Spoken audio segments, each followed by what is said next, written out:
Okay students, आवाज आ रही है? अभी क्लियर आ रही है आवाज?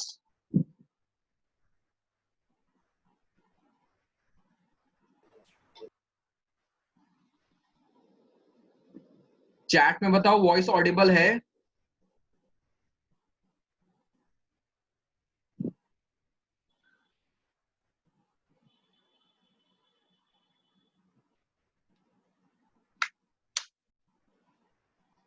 चलो, तो हम बात कर रहे थे हमारा पाइप नंबर 1 क्या होगा। कुछ बच्चों ने जवाब दिया था, कुछ ने नहीं दिया था।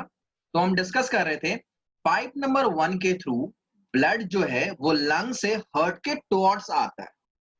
तो हमें पता है जब ब्लड टुवर्ड्स द हार्ट आता है तो उसका प्रेशर क्या होता है? लो होता है। उस समय उसको हाई प्रेशर, तो धीरे धीरे धीरे धीरे आ रहा है ना, प्रेशर क्या है? लो है उसका। प्रेशर अगर लो होता है, ठीक है, तो लो प्रेशर में हम कैसा यूज करते हैं? कौन सा ब्लड वेसल यूज होता है? वेन्स। देखो यहां पे, when blood flow towards the heart, तो वहां पर क्या यूज हो रहा होता है? वेन्स यूज हो रहा होता है। तो जो हमारा पाइप नंबर 1 है, पाइप नंबर 1 क्या है भाई? It is a when. ये क्या है? वेन है। सभी एग्री कर रहे हो इस बात से? जो आर्टरीज कह रहे थे, क्या उनको समझ में आई? पाइप नंबर 1 वेन क्यों होना चाहिए?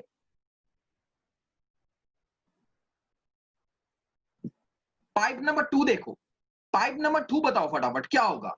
पाइप नंबर 2 से ब्लड बाहर निकल रहा है, ठीक है, बाहर जा रहा है, out of the heart.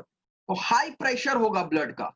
High pressure में कैसा पाइप होता है, कैसा ब्लड वेसल होता है हाई प्रेशर के लिए?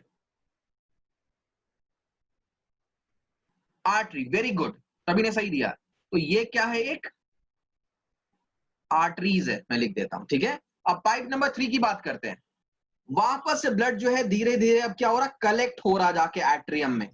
तो कलेक्शन हो रहा है, ब्लड का प्रेशर हाई नहीं है अब। तो थर्ड क्या होगा? थर्ड पाइप कैसी पाइप होगी? बहुत अच्छे बच्चे बता रहे वेन से। चलो, यहां तक तो समझ में आ गया। फोर्थ बताओ, फोर्थ बताओ फटाफट, फोर्थ क्या होगा? राइट वेंट्रिकल से निकला ब्लड जब निकलता है तो क्या होता है? हाई प्रेशर होता है। वो पहुंच रहा है कहां पे? लंग्स में। High pressure, high pressure blood क्या होता है? हाई प्रेशर ब्लड किधर से फ्लो करेगा? आर्टरी से फ्लो करेगा। Very good. चलो, सभी बच्चों को ये समझ में आ गया, ठीक है, सभी को ये चीज क्लियर है। अब दो जगह वेन्स है, ठीक है, 1 और 3 वेन्स है, 2 और 4 क्या है? आर्टरीज है। यहां तक सभी को समझ में आ गया। अब एक छोटा सा और कंसेप्ट बता रहा हूं, याद रख लो बस। जब भी कोई चीज का कनेक्शन लंग्स और हार्ट के बीच में होता है, ठीक है, जब भी किसी चीज का कनेक्शन लंग्स और हार्ट के बीच में होता है तो हम वर्ड लगाते हैं पल्मनरी। जैसे ये क्या था? ये वेन था। पाइप नंबर 1 क्या था? वेन था। तो हम कैसा वेन बोलेंगे इसको? Pulmonary vein. पल्मोनरी का मतलब क्या है? ये लंग्स और हार्ट के बीच में कनेक्टेड है। ये बात सभी सभी को समझ में आई? पल्मोनरी क्या होता है? लंग्स और हार्ट के बीच में अगर कुछ कनेक्टेड होता है तो उसको हम क्या बोलते हैं? पल्मोनरी बोलते हैं। यहां तक कोई डाउट नहीं है ना? उसी तरह पाइप नंबर 4 को देखो। पाइप नंबर 4 भी लंग्स और हार्ट के बीच में है तो उसको हम क्या बोलेंगे? Pulmonary artery. तो बच्चों ये चीज क्लियर है? पाइप नंबर 1 को मैंने क्या बोला? Pulmonary vein. और पाइप नंबर 4 को क्या बोला? Pulmonary artery. क्या सभी बच्चों को ये बात क्लियर है? कोई डाउट? नहीं। अब एक्सप्लेन वन मोर टाइम। देखो भाई, एक वर्ड याद रखो, पल्मोनरी। पल्मोनरी वर्ड हम तब इस्तेमाल करते हैं जब लंग्स और हार्ट के बीच में कोई कनेक्शन दिख रहा होता है, ठीक है। तो जो पाइप नंबर 1 था वो कहां से कहां तक कनेक्टेड है? लंग्स और हार्ट के बीच में कनेक्टेड है। और हमें पता वो क्या था? एक वेन था। तो इसको हम क्या बोलेंगे? Pulmonary vein. देखो, हमारी बॉडी में बहुत सारे वेन्स होंगे ना, लेकिन अगर कोई बोले पल्मोनरी वेन तो तुरंत दिमाग में स्ट्राइक करेगा ये वेन जो है ये लंग्स और हार्ट के बीच में कनेक्टेड होगा। उसी तरह हमारे बॉडी में बहुत सारी आर्टरीज है, ठीक है, लेकिन अगर कोई बोलते पल्मोनरी आर्टरी तो दिमाग में क्या जाएगा? कि ये लंग्स और हार्ट के बीच में कनेक्टेड है। तो पाइप नंबर 1 भी लंग्स और हार्ट के बीच में कनेक्टेड है।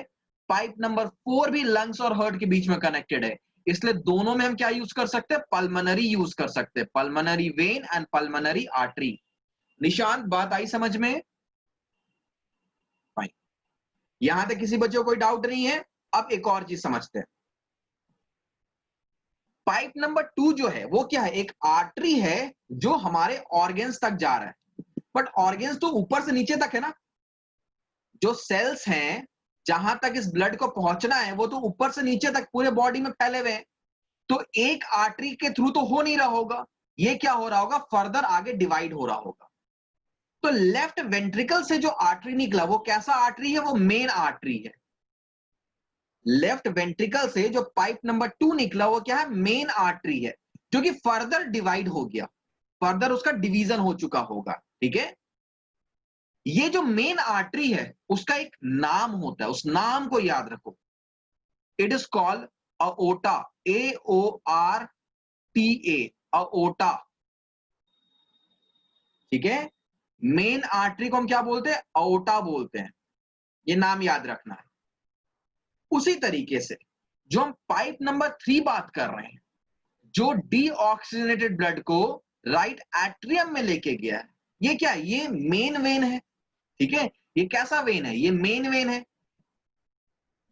क्योंकि क्या होगा, हमारे बॉडी के सभी सेल से डीऑक्सीजनेटेड ब्लड अलग अलग पाइप्स के थ्रू आ रहे थे, अलग अलग वेन्स के थ्रू आ रहे थे, वो एक जगह आके क्या हुआ, मीट कर गया, जो बन गया मेन वेन, जिसके थ्रू वो ब्लड एंटर करता हार्ट में।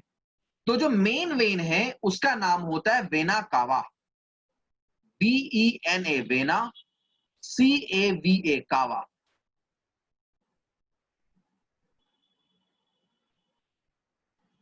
ठीक है, सभी साथ साथ डायग्राम में लिख रहे हो ना भाई, देखो डायग्राम जो खुद से मैंने बनाने को बोला तो उसमें साथ साथ लिखते जाना, तभी याद रहेगा। मैं चाहता तो इस पूरे का एक इमेज, मेरे पास ये पूरा एक इमेज में बना हुआ वो मैं दे देता तुम्हें, बट याद नहीं रहता ना, समझ में आता, तो इसलिए हम साथ साथ कर रहे हैं, और मैं कह रहा हूं साथ साथ तुम बनाते भी जाना कि याद होता रहे, बार बार उस डायग्राम को देखोगे तो याद हो जाएगा, आई गारंटी। तो हमने 4 नई चीजें सीखी, pulmonary artery, pulmonary vein, vena cava and aorta. क्या ये बात सभी को क्लियर है?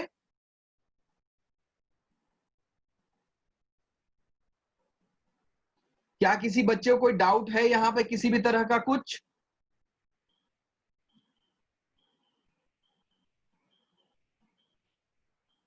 चलो ठीक है, अब एक और चीज समझाता हूं। देखो, जो ऑक्सीजनेटेड ब्लड है ना उसको तुम ऐसा मानो कि एक साफ पानी है। ठीक है, साफ पानी है। डीऑक्सीजनेटेड ब्लड को मानो ये गंदा पानी है। ठीक है, ये साफ पानी है, ये गंदा पानी है। तो साफ पानी और गंदा पानी को सेपरेट रखना बहुत जरूरी है। अगर मान लो वो मीट कर गया, मिक्स हो गया कहीं पे, तो क्या होगा, साफ पानी की क्वालिटी घट गई, क्योंकि उसमें क्या हो गया, गंदा पानी आ गया। तो हम देख रहे हैं जो left part of the heart है वहां पे क्या है, ऑक्सीजनेटेड ब्लड है। जो right part of the heart है उसमें कैसा ब्लड फ्लो कर रहा है, डीऑक्सीजनेटेड। दोनों ब्लड को सेपरेट करना बहुत जरूरी है। तो लेफ्ट और राइट साइड के बीच में क्या होता है, एक थिक वॉल होता है। Left side of the blood, left side of the heart और right side of the heart, जो हर्ट का लेफ्ट पार्ट होता है और जो राइट पार्ट होता है उसके बीच में एक बहुत थिक वॉल होता है, स्ट्रॉन्ग सेपरेशन होता है। ये जो सेपरेशन होता है इसको हम बोलते हैं सेप्टम, SEPTUM। सेप्टम क्या होता है भाई, ये बीच का दीवार होता है, इधर लेफ्ट उधर राइट, अपने थ्रू किसी को पास नहीं होने देगा ये। तो बेसिकली सेप्टम क्या करता है, ऑक्सीजनेटेड ब्लड और डीऑक्सीजनेटेड ब्लड के बीच में एक सेपरेशन क्रिएट करता है। ठीक है, सभी बच्चों को समझ में आया सेप्टम क्या होता है?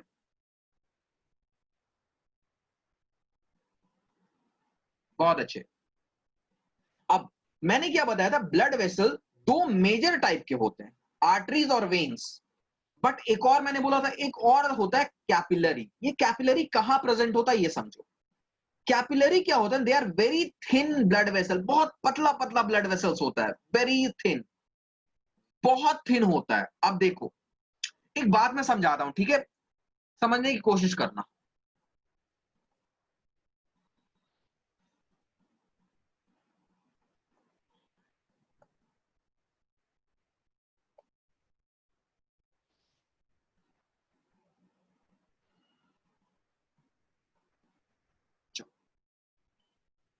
हमारे घरों में जो पानी आ रहा होता है, जो सप्लाई वाटर आ रहा होता है, कभी तुमने देखा है कि वो एक बेसिन में एक बहुत बड़ा सा पाइप होता है। It is a very big pipe जिसके थ्रू वाटर फ्लो कर रहा होता है। ठीक है, जनरली जो स्ट्रीट्स होती हैं उसके नीचे वो पाइपलाइन बिछी हुई होती है, सभी बच्चों ने देखी होगी। ठीक है, क्या ये जो पाइप आ रहा है, कि डायरेक्ट हमारे घर में कनेक्टेड होता है? क्या इससे हम पानी लेते हैं? नहीं ना। ये पाइप तो बहुत बड़ा होता है। हमारे घरों में जो पाइप आ रहा होता है वो क्या होता है, इसमें से छोटे छोटे छोटे छोटे पाइप्स निकाले जाते हैं जो हमारे घरों में पहुंचे। Suppose house number 1, house number A में ये आया, फिर एक दूसरी पाइप यहां से निकली होगी जो हाउस नंबर बी में गई होगी, फिर इससे एक तीसरी पाइप आई होगी जो हाउस नंबर सी में गई होगी। ये सभी बच्चे इस बात से राजी हैं? ठीक है, एक्चुअली जो वाटर सप्लाई होता है किसमें होता है? एक बड़े से पाइप में हो रहा होता है। बट हमारे घरों में जो सप्लाई होता है वो क्या होता है? दे आर स्मॉलर पाइप्स जिसके थ्रू ये वाटर हमारे घरों तक पहुंचता है। Is it clear to everyone? अब यही बात यहां पर भी होती है। यही बात एग्जैक्टली यहां पर होती है। समझो यहां पे, जैसे मान लो हमारे ऑर्गन्स है, ऑर्गन्स टिश्यूज में ब्रेक होते हैं। टिश्यूज किस में होते हैं? सेल्स में होते हैं। तो सपोज हमारे बॉडी में बहुत सारे सेल्स हैं, ये सेल्स हैं हमारे बॉडी में। ठीक है, जस्ट फॉर एग्जाम्पल मैं ले रहा हूं, 2 टाइप का सेल ले रहा हूं, ऐसे बहुत सारे सेल्स हैं। ठीक है, मैंने यहाँ पे 6 सेल्स लिए हैं, बहुत सारे सेल्स हैं। अब क्या होता है ना कि ये जो अओटा है ये बहुत मोटा है। ठीक है, तो ये फाइनली छोटे छोटे पार्ट्स में डिवाइड होता है।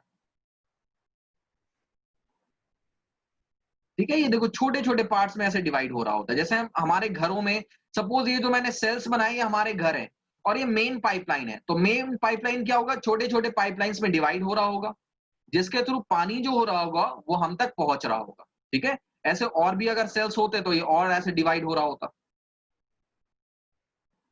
ठीक है, सपोज यहाँ पे और सेल्स हैं ऐसे, देयर आर और सेल्स हैं ऐसे। तो ये जो अओटा था वो क्या हुआ? स्मॉलर ब्लड वेसल्स में डिवाइड हुआ और वो स्मॉलर ब्लड वेसल्स सेल से जाके कनेक्टेड है, जहां वो सेल्स को ऑक्सीजन सप्लाई कर रहे हैं, जो भी और न्यूट्रिएंट्स होगा वो सप्लाई कर रहे हैं और उसका वेस्ट ले रहे हैं। तो ये जो स्मॉल ब्लड वेसल्स होते हैं इनको हम बोलते हैं कैपिलरीज। तो वेन्स और आर्टरीज जो होता है ना, ये एक तरह से मेन पाइपलाइन होता है। ठीक है, मोटे मोटे पाइपलाइंस होते हैं।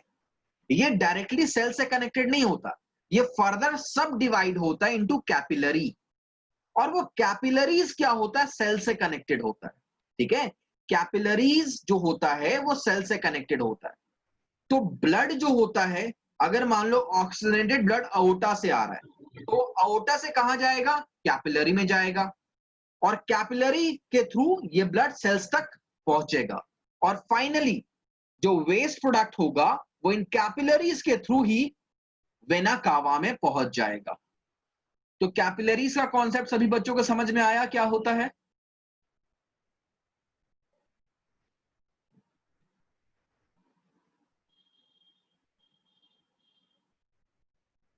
किसी बच्चों को यहां पे कोई डाउट है?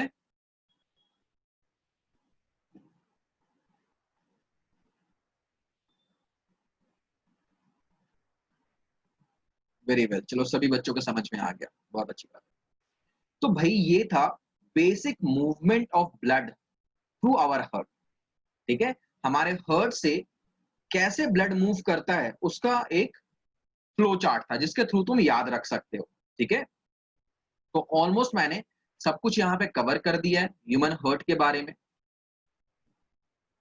इसके बाद जैसे मैंने इस सेशन के स्टार्टिंग में ही बताया था कि कुछ और ऑर्गेनिजम्स के बारे में हमें पढ़ना है। ठीक है, जैसे फिश, रेप्टाइल्स, थोड़ा बहुत एक एक दो दो लाइन पढ़ना है, तो वो हम नेक्स्ट क्लास में पढ़ेंगे। ठीक है, ब्लड के बारे में ऑलमोस्ट हो चुका है। एक टॉपिक लिम्फ भी है, लिम्फ भी मैंने बताया था, वो भी डिटेल में नेक्स्ट क्लास में पढ़ाऊंगा। तो आज का तुम्हारा काम क्या है बच्चे? ये जो मैंने आज पढ़ाया है, ठीक है, इसको मैं बताऊंगा आयुष नेक्स्ट क्लास में। 2 चैम्बर्ड वाले हर्ट क्या होते हैं, कैसे काम करते हैं। अभी तो फिलहाल 4 ह्यूमन बीइंग में 4 चैम्बर्ड हर्ट्स होते हैं। ठीक है, तो तुमने क्या करना है, मैंने जो आज पढ़ाया है उसको रिवाइज करना है, ठीक है। आज मैंने बहुत कम पढ़ाया है तो इसका मैं पीडीएफ अभी नहीं भेजूंगा, मैं पूरा ट्रांसपोर्टेशन इन एनिमल्स पढ़ा दूंगा, उसके बाद इकट्ठे पीडीएफ भेजूंगा, ठीक है। तुम्हें क्या करना है, एनसीईआरटी से जो ट्रांसपोर्टेशन या ह्यूमन हर्ट जो टॉपिक है, ठीक है, एनसीईआरटी में एक छोटा सा टॉपिक है ह्यूमन हर्ट, ठीक है, हाफ पेज पे होगा। तुम्हें उस टॉपिक को अच्छे से एक बार दोबारा पढ़ लेना है, जिससे तुम्हारा ये पार्ट रिवाइज हो जाएगा, ठीक है। नेक्स्ट क्लास में हम इसको फर्दर कंटिन्यू करेंगे और नेक्स्ट क्लास में ये टॉपिक हम क्लियर कर लेंगे, ठीक है। ये टॉपिक देखो बहुत कंफ्यूजिंग है, घर में जरूर रिवाइज करना, जिससे तुम्हारे ये कॉन्सेप्ट क्लियर हो जाए, और कोई डाउट होगा तो वो नेक्स्ट क्लास में क्लियर कर लेना, ठीक है। तो आज हमारा सेशन यहीं पे खत्म होता है। You can leave the session, अगर तुमने सारा कॉपी कर लिया है तो तुम सेशन को लीव कर सकते हो।